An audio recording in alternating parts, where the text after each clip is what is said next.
Hello friends, আপনাদের আবার একটি নতুন ভিডিওতে স্বাগত জানাই। আশা করি সবাই ভালো আছেন। তো পিজি অ্যাডমিশন রিলেটেড ভিডিও আমাদের চ্যানেলে আসছে। অলরেডি আমরা 3টে ইউনিভার্সিটি নিয়ে কাজ করে ফেলেছি, যেখানে WBSU বিদ্যাসাগর ইউনিভার্সিটি এবং বিশ্ব বাংলা ইউনিভার্সিটি নিয়ে আমরা কাজ করেছি। বিশ্ব বাংলা ইউনিভার্সিটি সম্পর্কে অনেকগুলো তথ্য আপনাদের দিয়েছি, যদি না দেখে থাকেন অবশ্যই আগের ভিডিওটা চেক করে দেখে নেবেন। তো আজকে আমরা বলতে চলেছি ওয়েস্ট বেঙ্গলের আরেকটি মোস্ট রেপুটেটেড ইউনিভার্সিটি, যেটি হলো কল্যাণী ইউনিভার্সিটি। তো কল্যাণী ইউনিভার্সিটিতে মাস্টার্সের কী কী কোর্স করানো হয়, সেই কোর্সগুলো করতে গেলে আপনাদের কী কী যোগ্যতা লাগে, কোর্স ফিস কত আছে এবং কতগুলো সিট সেখানে রয়েছে। কল্যাণী ইউনিভার্সিটির মেন ক্যাম্পাস ছাড়াও অ্যাফিলিয়েটেড কলেজেও কিন্তু পিজি কোর্স করানো হয়। তো আজকের এই ভিডিওতে বিস্তারিত আলোচনা করতে চলেছি। যারা এই চ্যানেলে নতুন আছেন অবশ্যই চ্যানেলটিকে সাবস্ক্রাইব করে বেল আইকনটি প্রেস করে দিন, যাতে সমস্ত এডুকেশনাল আপডেটগুলো টাইম টু টাইম এখান থেকে আপনারা পেয়ে যান। তো প্রথমে আপনাদের যেটা বলতে চলেছি সেটা হলো কল্যাণী ইউনিভার্সিটিতে টোটাল কতগুলো সাবজেক্ট রয়েছে। প্রচুর সাবজেক্ট রয়েছে, যে সাবজেক্টগুলো বলা যথেষ্ট চাপের। ভিডিওটা একটু বড় হতে পারে, অবশ্যই ভিডিওটা আপনারা পুরো দেখুন। এবং সেই সাথে সাথে কল্যাণী ইউনিভার্সিটিতে কী বেসিস অ্যাডমিশন হয়, আপাতত কোনো এন্ট্রান্স এখানে হচ্ছে না, মেরিট বেসিস অ্যাডমিশন হচ্ছে পুরোটাই, এবং 80-20 রেশিওতে অ্যাডমিশন হচ্ছে। যারা হোম ইউনিভার্সিটি অর্থাৎ কল্যাণী ইউনিভার্সিটির স্টুডেন্টস আপনারা থাকবেন তারা 80% ক্যাটাগরিতে পড়বেন, এবং যারা বাইরের ইউনিভার্সিটি থেকে আসবেন অবশ্যই 20% ক্যাটাগরিতে পড়বেন। তো MA বাংলা, ইংরেজি, Hindi, Sanskrit, history, political science, philosophy, sociology, M.A in economics, অর্থাৎ ইকোনমিক্সটা আপনারা MA করতে পারছেন, M.Sc করতে পারছেন। তো এর জন্য আপনাদের কি করতে হচ্ছে, প্রথমত আপনাদের অনার্স থাকতে হচ্ছে। কোনো জেনারেল ক্যান্ডিডেট এখানে অ্যাপ্লাই করতে পারছেন না, এই সাবজেক্টগুলিতে আপনাকে অনার্স থাকতে হচ্ছে। আপনাদের M.A M.Sc যদি ইকোনমিক্সে করতে চান, গ্র্যাজুয়েশনে অবশ্যই অনার্স হিসাবে ইকোনমিক্স থাকতে হচ্ছে। MA ইন ফোকলোর, তো ফোকলোরের জন্য আপনারা অনার্স গ্র্যাজুয়েট বা যে কোনো শাখা থেকে BSc, BE music, BE fine arts, honours folklore থাকলে অবশ্যই আপনি এখানে অ্যাপ্লাই করতে পারছেন। এছাড়াও Bangla, Sanskrit, Hindi, Santali, English, comparative literature, এরকম একাধিক সাবজেক্ট রয়েছে। আমি অনস্ক্রিন আপনাদের দেখিয়ে দিচ্ছি, এখান থেকে আপনারা দেখে নিন। সেই সাবজেক্টগুলো আপনাদের গ্র্যাজুয়েশনে থাকলে, অনার্স থাকলে আপনি এই ফোকলোরের জন্য অ্যাপ্লাই করতে পারছেন 80-20 পুরোটাতে। M.Com-এর জন্য আপনাদের কী লাগছে, M.Com-এর জন্য আপনাদের B.Com অনার্স থাকতে হচ্ছে, তবেই আপনি অ্যাপ্লাই করতে পারছেন। মাস্টার অফ লাইব্রেরি সায়েন্সের ক্ষেত্রে bachelor degree with honours equivalent in arts humanities, অর্থাৎ সোশ্যাল সায়েন্স অনার্স বা যে কোনো আর্টস হিউম্যানিটিস বা BTech যে কোনো সাবজেক্টে আপনার যদি অনার্স থাকে আপনি এখানে অ্যাপ্লাই করতে পারছেন। এছাড়াও রয়েছে MA in life long learning and extension, bachelor degree with honours in any subject, যে কোনো জায়গা থেকে সাবজেক্ট অনার্স থাকলে আপনি অ্যাপ্লাই করতে পারছেন।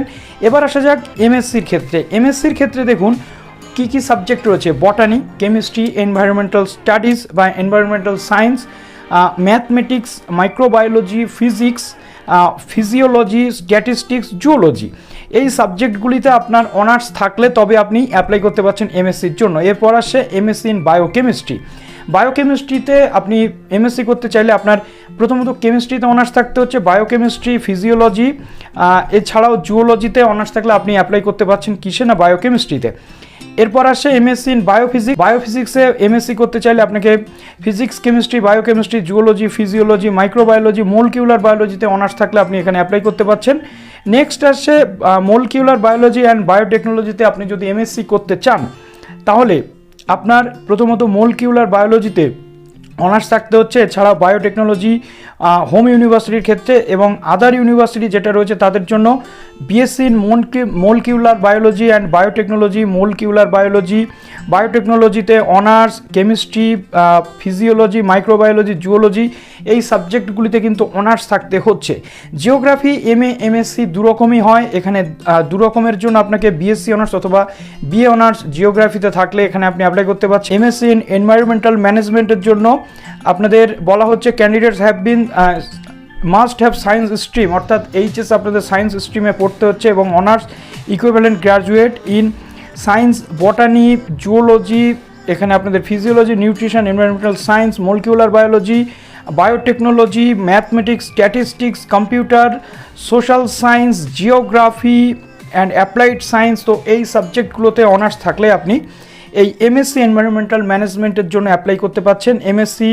MA M.Sc ইন এডুকেশন, এর জন্য আপনাদের এডুকেশানে অনার্স ডিগ্রি অথবা B.Ed থাকলেও আপনি অ্যাপ্লাই করতে পারছেন এডুকেশনের জন্য। মাস্টার ইন রুরাল স্টাডিজ, এর জন্য BA honours, BSc honours, BCom honours যে কোনো ডিপার্টমেন্ট থেকে এসে আপনি অ্যাপ্লাই করতে পারছেন।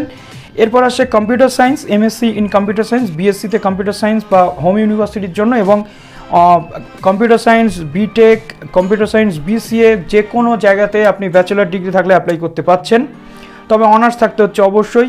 MSc in food and nutrition, BSc honours থাকতে হচ্ছে আপনাকে ফুড নিউট্রিশনের ওপর, এবং আদার ইউনিভার্সিটির জন্য থাকতে হচ্ছে ফুড নিউট্রিশন অথবা physiology, biochemistry, home science, chemistry এবং হিউম্যান ডেভেলপমেন্ট যে কোনো সাবজেক্টে অনার্স থাকলে আপনাকে এখানে আপনি চান্স পাচ্ছেন অ্যাপ্লাই করার জন্য। তো এটা গেল আপনাদের কি কি সাবজেক্ট রয়েছে এবং যোগ্যতা সেটা। এবার আসা যাক গত বছর এই যে সিট ইনটেক কতটা ছিল।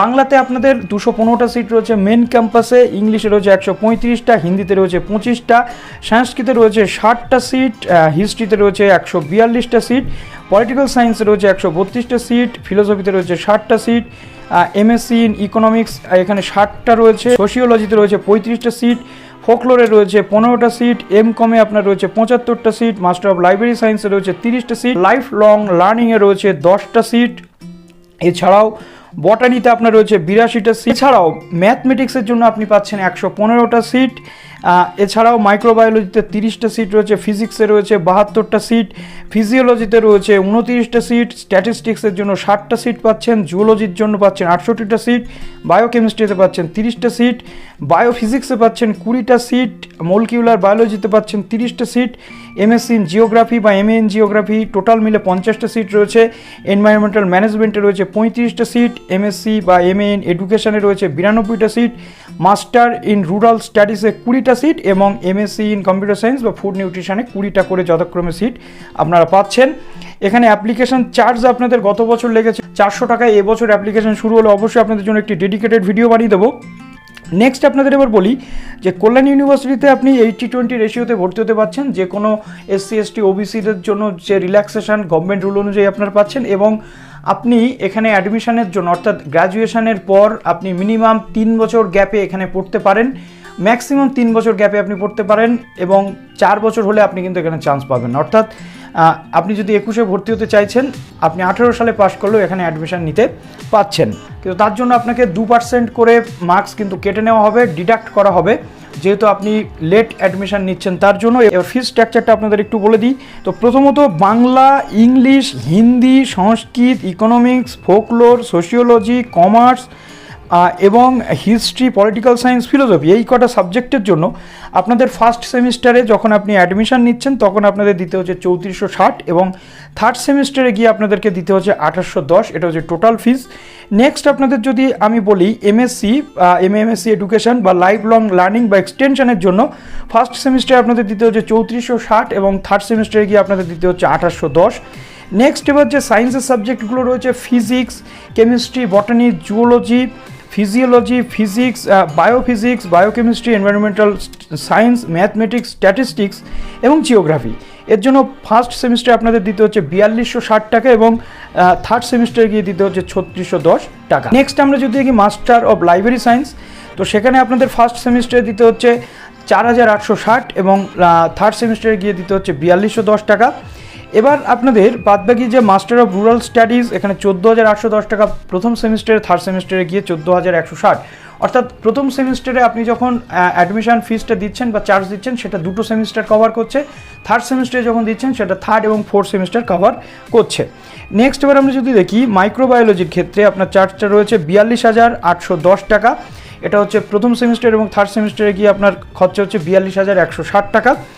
এবার আমরা যদি নেক্সট আমরা MSc in molecular biology and বায়োটেকনোলজিতে যদি দেখি, তাহলে 32,810 টাকা হচ্ছে ফার্স্ট সেমিস্টার চার্জ, এবং থার্ড সেমিস্টারে গিয়ে আপনার দিতে হচ্ছে 32,160 টাকা। আমরা যদি দেখি এমএসসি ইন এনভায়রনমেন্টাল ম্যানেজমেন্ট, তাহলে 34,810 টাকা ফার্স্ট, এবং থার্ডে গিয়ে দিতে হচ্ছে 34,160 টাকা। নেক্সট আমরা যদি দেখি এমএসসি ইন স্ট্যাটিস্টিক্স 5 ইয়ার্সের যে ইন্টিগ্রেটেড কোর্স, সেখানে ফার্স্ট সেমিস্টারে 15,310, এবং থার্ড সেমিস্টারে গিয়ে আপনাকে দিতে হচ্ছে 14,760 টাকা। তো এখানে আপনাদের যদি এই ফি স্ট্রাকচারটা লাগে অবশ্যই আমি আপনাদেরকে দিয়ে দেবো। আজকে আমরা মোটামুটি একটা বেসিক কনসেপ্ট পেলাম যারা কল্যাণীর আন্ডারে ভর্তি হতে চাইছেন যে কি আপনাদের যোগ্যতা লাগে, কি কি সাবজেক্ট রয়েছে। আপনারা যদি বলেন কল্যাণীর কোন কোন কলেজে, অ্যাফিলিয়েটেড কলেজে অ্যাডমিশন চলে পিজি, আমি অবশ্যই আপনাদের জন্য একটি ডেডিকেটেড ভিডিও বানিয়ে দেবো। তার জন্য কমেন্ট সেকশনে কমেন্ট করে জানাবেন এবং ভিডিওটিতে একটি লাইক করে দেবেন। ভালো থাকবেন সবাই, অল দ্য বেস্ট।